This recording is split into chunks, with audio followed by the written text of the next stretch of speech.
Hi Libra, welcome to your Year of the Tiger 2022 reading. Let's take a look at what happens from now until next February. So, starting off here with the Queen of Pentacles, the Queen of Swords, all right, and the Seven of Wands. So the first thing we want to talk about here is just this new direction, these new qualifications, this new persona that you will be taking on. It has a lot to do with education. It has a lot to do with redefining your identity and this new you. There is no new you without this new direction, but since you are that person who always seems to be just a few steps ahead, you're already on this wave. You already know this. You've probably already enrolled in school, picked up a new hobby, changed professions, tweaked your looks, or all of the above. The point is, life is getting better, but it's getting a lot different.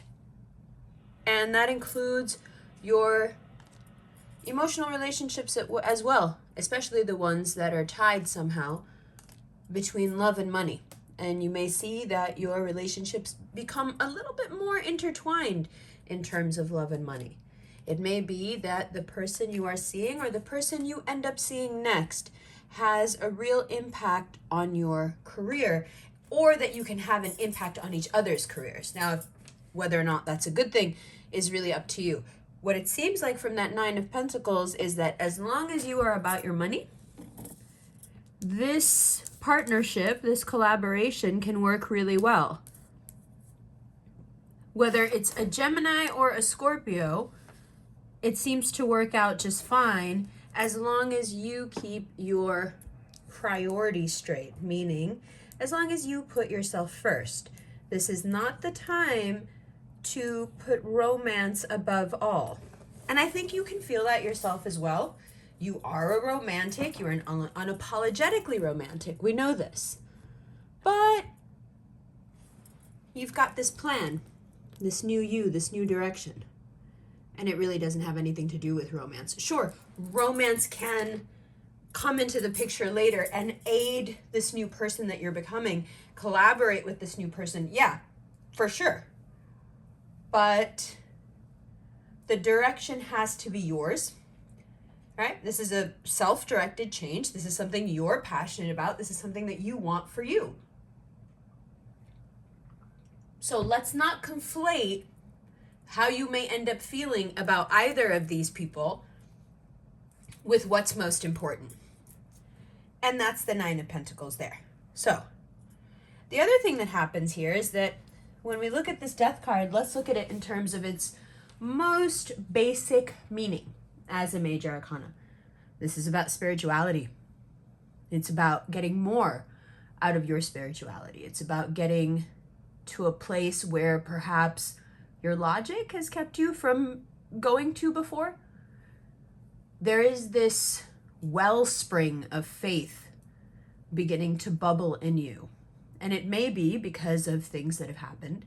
It may be just this natural maturity, right? You're coming into a time where, regardless of your age, you're experiencing things that are emotionally huge. And sure, they're leaving imprints and scars, but you're also creating all this depth as a person. And of course, that's naturally going to lead into becoming more spiritual, right? Makes sense. We often know this, that pain and loss and sorrow can be the gateway to the deepening of our own spirituality and of our own connection to the ineffable, the divine, the almighty, whatever floats your boat. But that side of you deepens. Now it can be through a conduit, through the people you see here, or it can naturally come up out of you as something that, you start to recognize it, let's say like April, May, where you're thinking, maybe I was always a lot more spiritual or a lot more religious than I let on. You may be surprised by how well you take to belief. And the cool thing about it is that you're finding this spirituality not in the depths of despair or in a dark night of the soul. You're finding this spirituality on the swing up, which is really nice. I mean, no judgment, of course, if regardless of how you find it, doesn't matter. But it's just nice that you're not in the depths of that despair. That this spirituality really is an outgrowth of how well you feel, as opposed to how bad one can feel. Do you see the distinction? Okay, good. So, also, those first two cards to me look like someone who is really, really tired of everyone else controlling the narrative. That Queen of Pentacles, Queen of Swords is someone who is very ready to take control of their life. Excuse me. And control their own narrative and tell their own story and kind of fall out of the narrative that's been created for them. Right? There are some major events that come up later in May. Let's take a look at those now, but first let's shuffle and grab a few more cards. Okay, bottom of the deck here we have the Magician, and let's see what this is. All right. Now, your family issues, they really do mirror family issues from your past. Whatever your family issues, couple issues, child issues are right now, if you look at it closely, you will find that they reflect a relationship from your childhood. Someone that perhaps wasn't easy to trust or wasn't easy to, well, for one reason or another, perhaps through no fault of their own, they were not able to be there for you. And you've got to really be honest with yourself, especially in May and June, about how much that affects how you perceive other people in that same role. Whether it's your partner or someone you have a child with or someone you're marrying, someone you're divorcing, you've got to be honest with yourself about how much your relationship with your particular caregiver at that age, if this is about children, if this is about family, you know, you've got to look at your own wounds here and see how you see through those wounds. You see people in that same role through the wounds you have in that same area. Does that make sense? And that's not a bad thing at all. But it's a great insight to have as we come into a time where family disputes are settled and we reach a point of calm, right? Now, the Hanged Man is really interesting to come up here because one of the most traditional meanings of the Hanged Man is your own bullshit keeping you tied upside down. That's your own bullshit, the things you think that are not true, your own perceptions of things that string you up upside down and keep you stuck. And the reason it's coming up here, well, that's very obvious, right? Considering what I just said. This is a time where you have to become aware of your own BS and how your vision is tainted by it. You must do that. It's imperative that you do it if you would like to settle things and not live a life filled with disputes. You know, this ubiquitous anxiety that exists to you right now, everywhere you turn, it dissipates. But it dissipates because you're also taking responsibility, not for anything that's happened in the present, but for how you have been shaped and how you then perceive the present. So it's really not about blame. No one is saying that you're doing anything wrong. It's more about reconciliation of all kinds and what part you may be able to play in that. Okay? Now, this is not saying that everyone is someone that you need to reconcile with. I'm talking about people that you absolutely have to be around. People you've already decided don't need to be a part of your life. Libra, I know you're suffering. Those of you who did the grown-up thing and said, you know what? this isn't working for me, or I don't trust you, or actually it's not me and all my bullshit that's stringing me up, it's you and all your bullshit that's got me, hanging upside down. If you've already done that and you're now suffering through, right, the consequences of being honest and not wanting to do what they wanted to do, or not wanting to be with that person anymore, or whatever, just letting it out. If you're now dealing with the consequences of that honesty and you feel sad and you feel lost, I get it.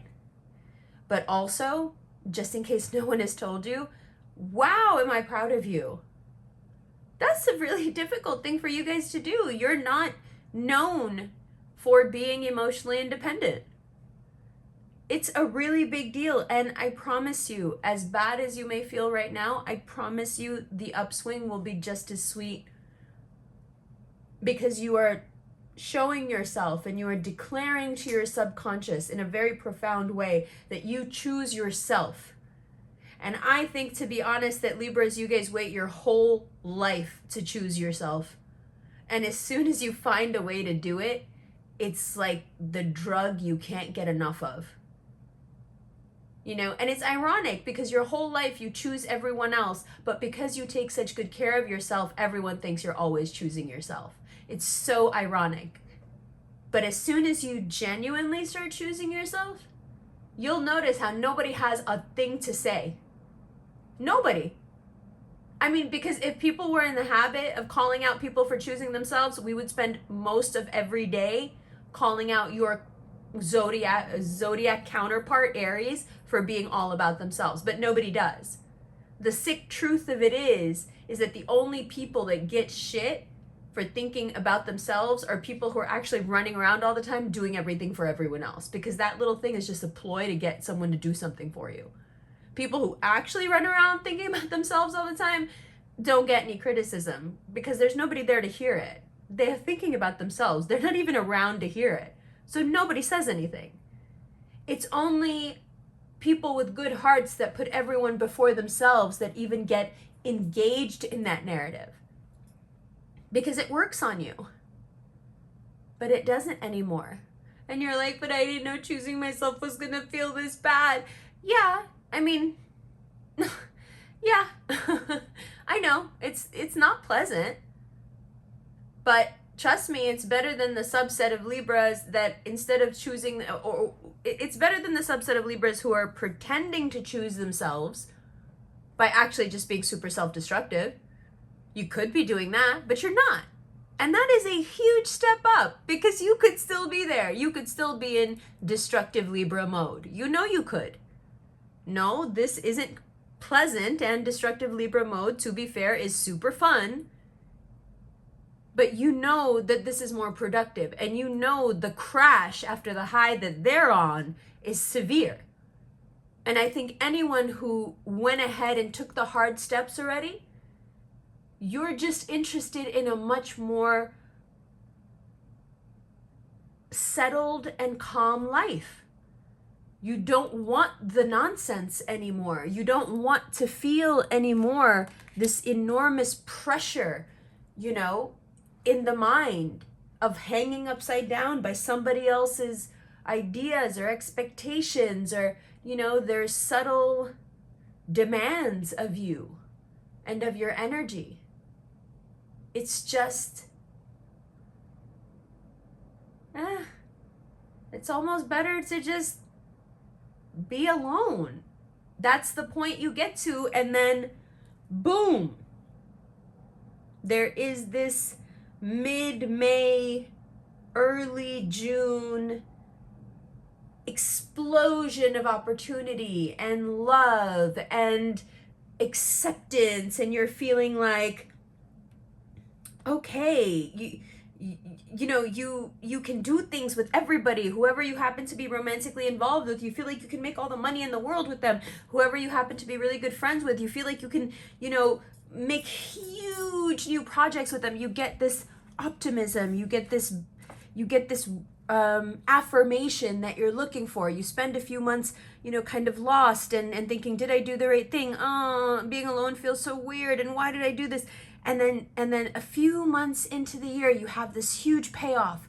Think of it. The weather, beautiful. You, beautiful. Because because we all know what you're going to do. If you don't feel all that great for the next couple of months, I know what you're going to do. You're going to do all the things that make you look flawless in 3 months when you decide to like come out of your shell again, right? So the weather is beautiful. You're beautiful. Taurus, the North Node has moved into Taurus, which for you puts it on that axis of value. Okay? Your income, your value, your worth, up, up, up. Your spiritual framework, up. Right? You're getting rid of all of the junk food in your life in every aspect, from what you watch to what you read to what you eat to who you see and who you talk to. Like, your habits are changing on a spiritual level. And to have this boost in income and this boost in beauty and this boost in popularity, it's like you're getting everything you need, everything you like best. You're gonna get it all in one little package at once. Well, not little, one package at once, inshallah. But in the interim, there is this existential hell that seems to be brewing. But it's only for those who refuse to give in and admit to who they really are. If you choose at this time to pretend and persist, for example, in a romantic relationship that you do not want to be in, that's gonna look terrible in a few months. That's going to get worse and worse and more toxic. You could do actual real damage to your psyche. You could really damage yourself, right? If you hold on and persist with an old style, an old way of eating, an old mindset, friends that are dragging you 20 years into the past or whatever, or to the last bad breakup, or to the last, douchebag, like none of this can stick to you anymore. All of this, you have to move past it and get to that point of solitude or solace, or however you want to look at it, but you have to get past the bullshit and admit that you don't want it anymore and go into that cocoon so you can reemerge to this wondrous, red carpet, perfect, tailor-made for Libra spring and summer. And like I said, those of you who have already bit the bullet and done the hard thing, you may be a little lonely, you may be a little shaky on your feet and a little insecure, but you're really crushing it. You're ahead of the game. And for those of you who are being super, super self-destructive right now, because you believe that is choosing yourself, you believe your psychocybernetic settings are making you believe that that is who you are, instead of recognizing that that is a pattern from your childhood and not who you are at all, you guys, you're really like going for it. You're really just stepping on the gas and seeing how fast you can go. But let me just remind you, you've been here before. This is not the first time you've gotten behind the wheel and decided that you're going to go as fast as you can because you have no idea which way to go, so you're just going to go as fast as you can. This is not the first time you've done this. You've done this several times in your life. And I'd like for you to take a second and just take a breath and think about how those times worked out. Now take your foot off the gas. It's enough. If you can't handle something, you need to learn how to tell somebody that you can't handle something instead of going, 3,000 miles an hour towards a brick wall. That's not how you tell people that it's too much for you. The pride and the arrogance that keeps you guys from saying, hey, now I can't take anymore. Now I can't work any harder. Now the stress is too much. Now the betrayal has gone past what I can ignore or deny. You instead of doing that, which seems to just, I think, hurt your pride and your ego, which is fine. It's understandable. But instead of doing that, you guys just put your foot on the gas and we can all see the brick wall. And the thing is, you see it too. And you're looking at us. You got your eyes locked with us. Like, you see what I'm doing? You see what I'm doing? Yeah, we see what you're doing. Why are you doing it? Why can't you just say, I can't handle what's going on?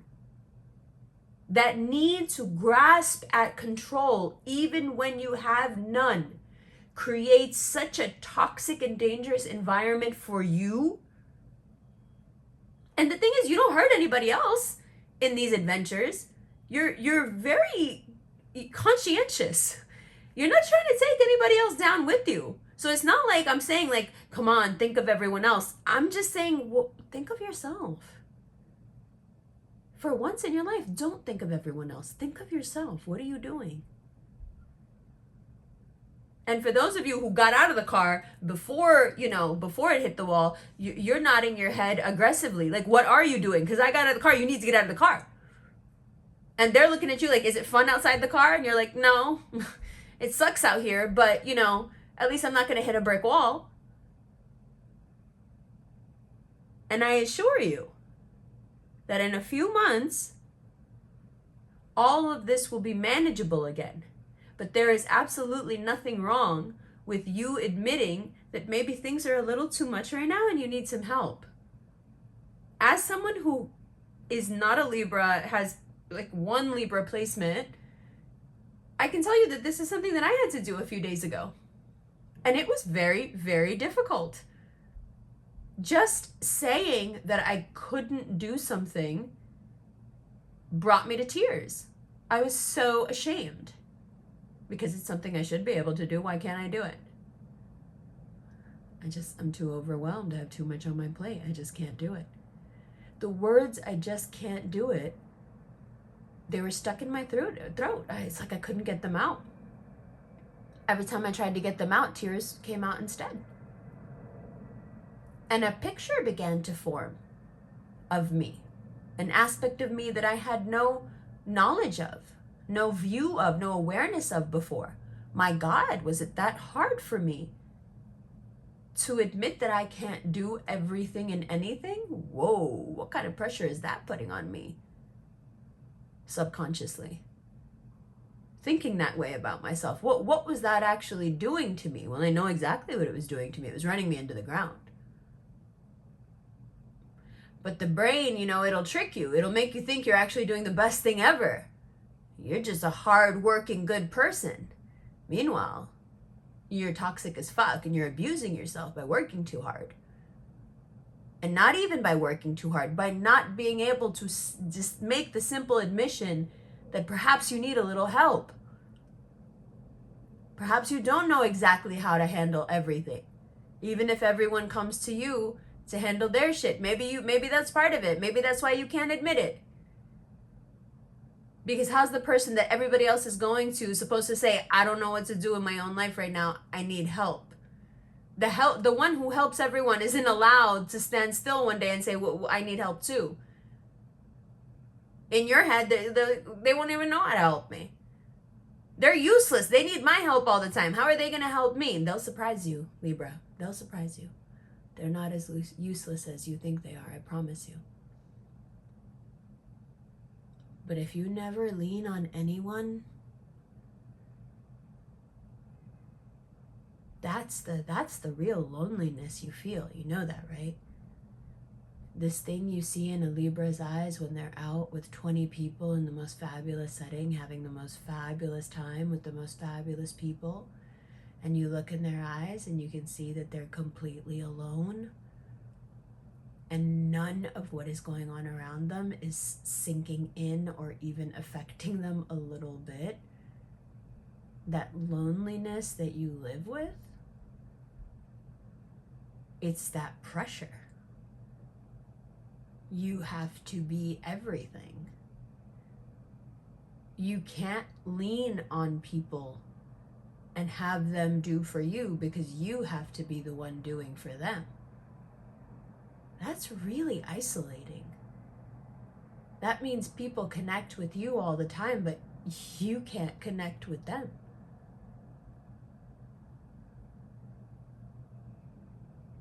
That hurts to even say. So I can imagine how much it hurts to live it.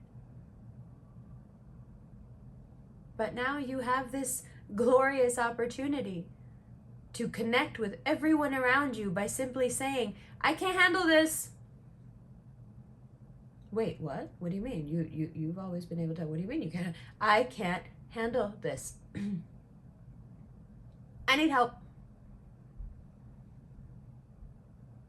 See what happens.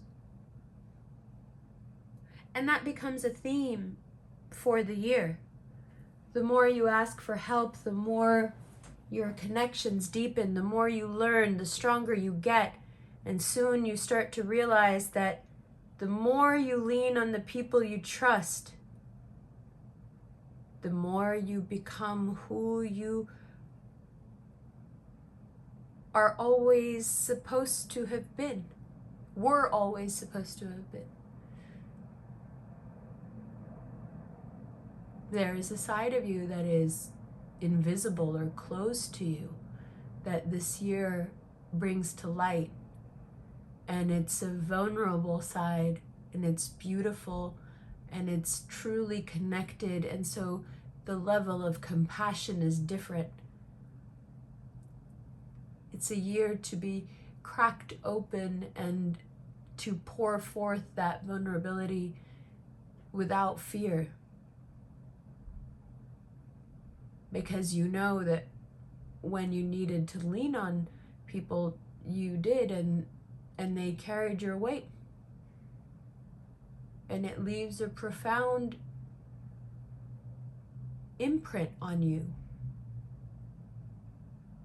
You know? It's not just you out here that's got to do it all. You're not alone. Not nearly as alone as you feel. And what a fantastic thing to feel this year, to have happen to you. What a fantastic thing to come over you. Because it lasts. It's not like, we go into 2023 and you forget. No, this year it changes you. It connects you finally in a very concrete way to the people around you. It exposes your weaknesses, but in the most loving way, where everyone is there to help. No one is there to point fingers and laugh. And you finally begin to feel like you're a part of it.